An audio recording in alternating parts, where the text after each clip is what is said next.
Le Seigneur recherche un peuple qui ait la vision, un peuple entièrement crucifié, donnant au Seigneur toute l'attitude pour accomplir son dessein. Des personnes qui, concernant tout ce qu'ils sont de manière naturelle, ont été ôtées du chemin du Seigneur. C'est ce que signifie le livre des Actes, que l'homme soit enlevé du chemin du Seigneur afin qu'il puisse agir librement. Ensuite, le Saint-Esprit, après avoir effectué cette libération, demande que cela soit maintenu.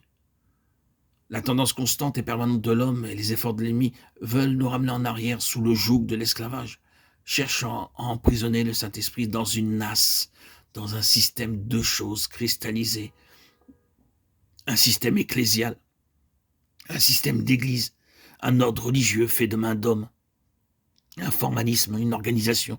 Souvent les choses commencent et sont conformes aux pensées divines, mais par la suite, l'homme s'approprie les pensées divines et s'en sert pour lui-même, au lieu de servir Dieu. C'est le danger. Et le Saint-Esprit ne veut rien de tout cela. Il ne va pas aller plus loin que la mesure de liberté que nous lui donnons. Il veut que nous soyons avec lui sur la base de la liberté. Il désire exercer ses droits, car il est l'esprit de la liberté. Il ne veut être limité par quoi que ce soit. Si nous essayons de l'entraver, de mettre des liens sur lui, nous passerons à côté de ce qu'il signifie. Il désire que nous ne soyons tributaires d'aucune forme de limitation ou d'économie, que nous soyons un peuple libre pour Dieu. Il n'y a aucun laxisme dans cette liberté.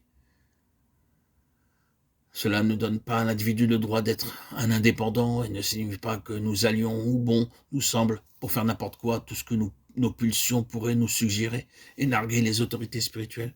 Ce n'est pas ce que cela signifie.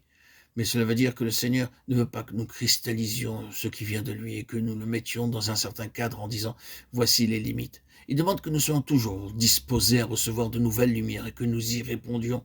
Si la nouvelle lumière venant de lui nécessite de nouveaux ajustements et parfois des ajustements révolutionnaires, nous devons être tellement libres dans le Seigneur qu'il n'y aura aucune hésitation à le faire.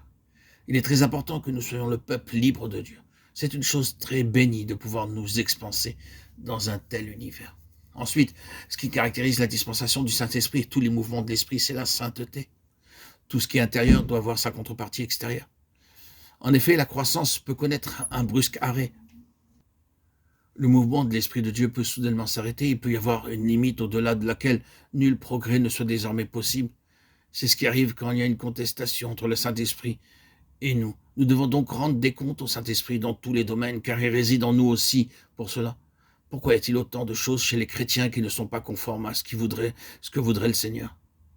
C'est simplement parce que ceux qui sont concernés n'ont pas reconnu et désiré dans leur cœur que le Saint-Esprit soit celui qui les enseigne intérieurement et qui lui doivent obéissance. Combien de pertes est simplement à cause de cette faiblesse? Imaginons par exemple qu'il y ait une réunion de prévue, nous pouvons penser « Oh, je ne crois pas que j'irai, je vais aller faire une petite promenade ». Or, dans cette réunion, il y avait la parole que Dieu vous destinait. Si seulement vous aviez dit « J'aimerais faire un petit tour, mais il y a une réunion, je vais demander au Seigneur s'il veut que j'y aille ». Au lieu de cela, vous avez subi une perte, car vous n'avez pas pris soin de consulter le Seigneur.